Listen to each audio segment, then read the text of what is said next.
Hi everyone, welcome back to my channel. Today I kind of wanted to go over with you how to approach your dieting phase because it can be very difficult and overwhelming, and like I said in a couple videos prior to this, it's really all about your mentality and how strong your mindset is. Because that is going to play a huge role in how successful you are when it comes to your diet plan. If you're ready, let's get started. Okay, so the first thing that you want to do when you are in your cutting phase or your dieting phase is to figure out what kind of calorie intake you should be at. So figure out there's so many calculators online nowadays. You can just kind of put in your information and they will tell you what calories you should be consuming in a day to maintain your weight. From that point, you should probably, depending on where you are currently at, deduct about 100 to 200 calories. So I would begin there, okay? And then what you want to do is think about breakfast, lunch, dinner, and snacks in between. You should really be eating not just 3 big meals during the day. You should probably eat about 6 smaller meals throughout the day. One of those extra meals can even be a protein shake. So that is another thing that you can utilize, and that will get you the protein intake that you need, which we will also talk about later. Once you figure out your breakfast, lunch, and dinner, there are a lot of diet tips online, but I would recommend sticking with lean meats. I would recommend sticking with any kind of wheat, any kind of whole grain, so like brown rice instead of white rice. Avoid starchy carbs as much as you can, but you don't want to eliminate carbs completely. It is a very common misconception that carbs are bad, okay? You need carbs. Your body needs them, especially when you are cutting and dieting, because when you go to the gym, you're going to be depleted on carbs, best believe, yes, but you are going to need an adequate amount of carbs to at least give you enough energy in the gym. But your primary goal when you get to the gym is to maintain as much muscle as you can. Your sets are going to drop and everything is going to change when you get there. So we'll talk about that also in a minute. But carbs are important, so just make sure you're incorporating the right amount of carbs and know your macronutrient ratios, okay? If you don't know what those are, I will link my previous video up here for you. You can click watch and then come back. But macronutrients are very important to your diet on a daily basis, so make sure you are keeping track of that and logging your food in your whichever fitness diet tracker app that you choose to use. Make sure you are logging it in there, okay? So once you kind of figured out what you can eat for your diet, you've got to incorporate some kind of meal prepping. It is a really, really big help. I promise you that. You are going to need it. It's a struggle, man. I'm telling you, it is not easy just trying to cook meals every single day, and especially if you have kids. Kids don't always want to eat the nice, healthy, clean foods that you're eating, and it really would be a benefit to the entire family, but it can be difficult sometimes, especially when you are on the go and you're super busy and you hardly even have time for the gym as it is in the first place, right? So how are you going to come home and cook this whole nice meal for yourself? It is not easy. So meal prepping is great, especially when you are at work. You can bring your food in Tupperware, and you're not tempted to go out and eat fast food on your lunch break. So it's much easier that way. Just grab something and go. Breakfast, you can utilize egg whites, wheat toast, okay, oatmeal are very good examples. When it comes to lunches, salads obviously are good, wraps are good, chicken is great, broccoli, vegetables. You can make like some kind of chicken sandwich on wheat toast. Those are very good ideas also. And then for dinners is I feel like the easiest. You can do any kind of lean meat, side of vegetables, side of brown rice, and you're done. So you can really vary it up with your seasonings and things like that to kind of give your diet a little bit extra pizzazz, and it doesn't get boring and it doesn't get plain, and it's not like you can't do this anymore after a certain period of time. So definitely mix it up a little bit, but those are just a few brief examples that I do when I am in my dieting phase. I'm always kind of in a dieting phase, and I hate to even use the word diet because it's more like a lifestyle, and you really have to make the healthier choices. And if that means going to a party and saying no to the cake and saying no to the pizza, and you have to be that way if you want to meet your goals, okay? Unless it's a cheat meal, then that's one thing, but if you've already had that and you're gonna is a stepping stone, okay? You're gonna roll into, I can just have some of this and I can just have some of that. It's just like one cookie, and you know, and then it becomes more and more and more. So avoid that at all costs. As far as snacks go, I usually like to, and I'm female, so a male's diet is going to be different. They obviously can eat a lot more, even when dieting. So for a female, I typically like to take like a rice cake, and I know I hate to say the word rice cake, but they are very low in calorie, and I like to put a little peanut butter on top. I really like the Skinny Pop rice cakes, I believe. I think that's what they're called. They have like a really nice crunch to it in comparison to the thicker wedges. I don't remember who makes those, but they're both good. Okay, you just spread a little peanut butter on top and munch on it, one or two, and you're in the clear, okay?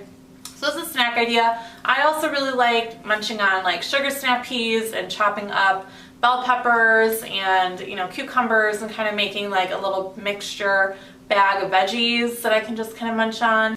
Peanuts are really good depending on what kind of peanuts. Like almonds are great, but again, too much of anything good is bad. So even almonds, it's a really good fat, but if you have too many, it's not going to be good, okay? So just make sure whatever you're doing, you're staying in your calorie range limit, and there are so many options out there. You just kind of have to convert your brain from one mentality to another.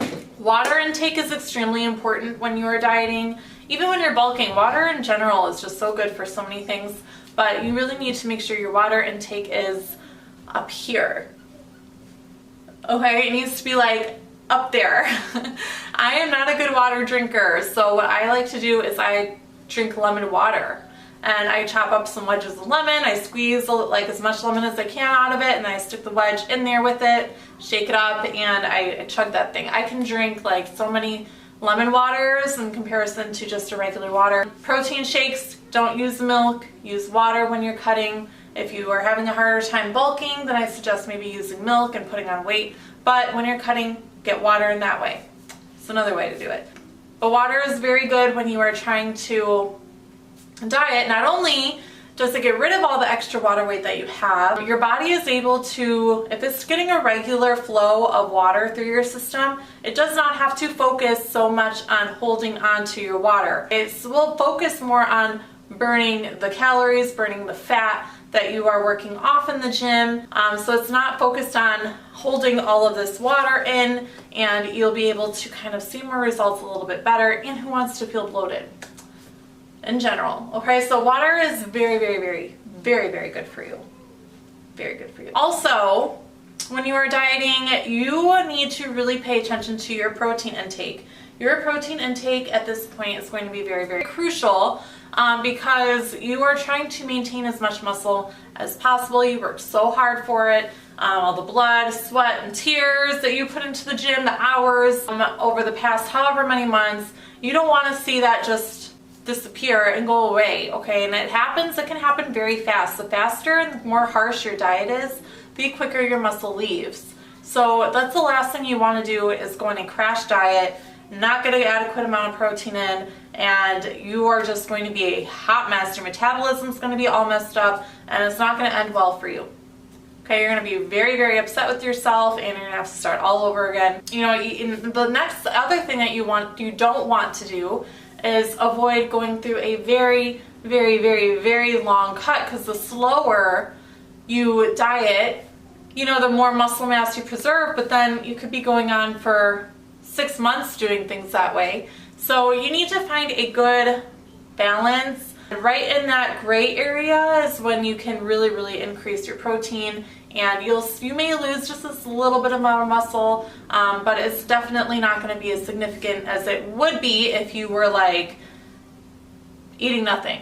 I would definitely recommend getting enough protein in. You'll be able to preserve as much muscle mass as you possibly can, okay, that way. So let's talk about the gym. When you're in the gym, you want to keep a lot of people think lower weights, higher reps. I don't personally use that method. I don't know who really does anymore. I'm more focused on maintaining my strength and my weight that I'm able to pull up in the gym. Okay, so that's what I'm more focused on. I don't really change my rep ranges. I usually keep everything about the same. So I want to, when I get out of my cutting phase, I don't want to backtrack way further away from where I was currently. So if I was squatting a certain amount of weight when I was bulking, I want to keep as close to that weight while I'm dieting. So when I get back into my next bulking phase or muscle building phase, then it's there, okay? And I'm not that far away from it. So you may, like I said, lose a little bit of muscle. And when you notice that, strength gains are probably going to drop a little and you may have to revert your weight. So it is disappointing and it sucks, but it happens.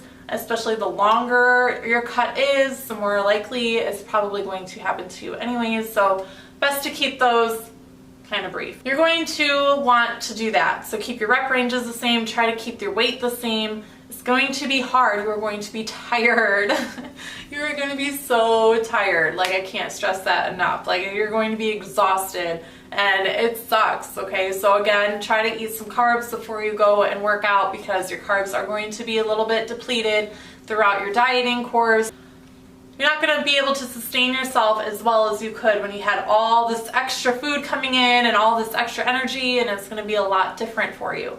So I would just keep that in the back of your head. You will be tired, okay?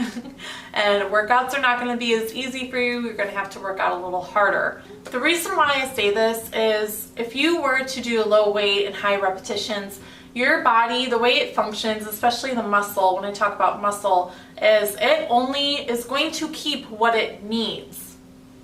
Does that make sense? So your muscle's sitting there to be used, okay? So if you are not using your muscle to the capacity that it was using before, it's going to say, I don't really need this much muscle anymore, it's not doing anything, let's get rid of it. So it just kind of withers away, and that's what happens when you start doing low weights and high repetitions.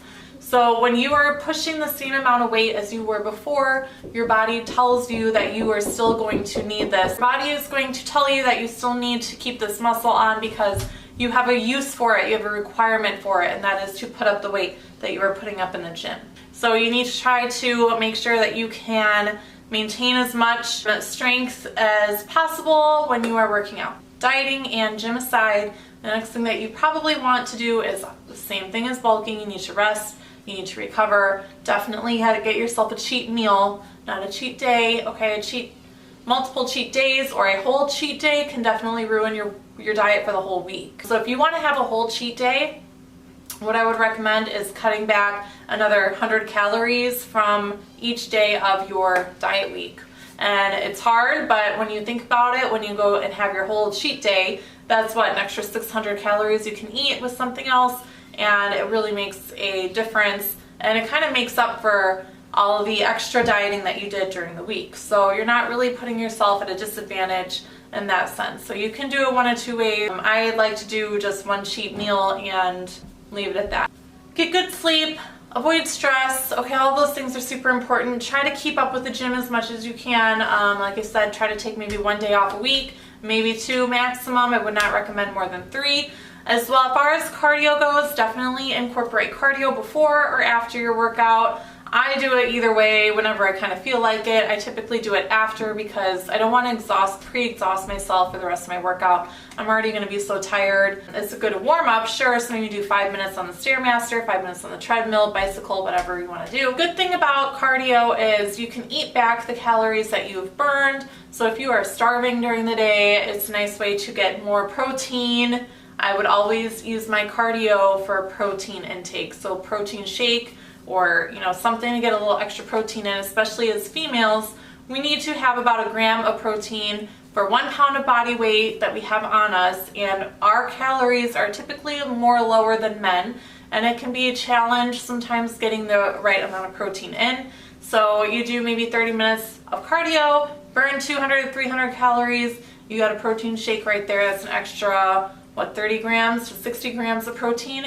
Overall, I hope you understand everything that I'm trying to say in this video. I know it's a lot of information, and I would just recommend getting your diet on point, understanding your macros, kind of understanding meal prepping. When you go to the gym, keep your rep ranges the same, keep everything the same as close as you can be, but make sure you just eat a little extra carbs before your workout, so that way you are not completely depleted of energy when you get there. Cardio, You definitely need to incorporate cardio on certain days of the week or multiple days of the week. It's an advantage to you when you do utilize it because you get to eat a little bit more when you're struggling to get all that extra protein in. That is one way to get it in. Now, if you want to do more cardio, you can definitely do more and not eat anything, and that will help your diet go quicker, but it's totally up to you. Also, when you get home, make sure you rest, you recover, you're anxiety ridden, you're stress ridden, you are sleeping good. Anyways, those are my tips for cutting phases and dieting phases throughout your fitness journey, and I hope that it was at some kind of help to you. And if you like this video, please comment, like, and subscribe to see more videos like this, and I will see you next time.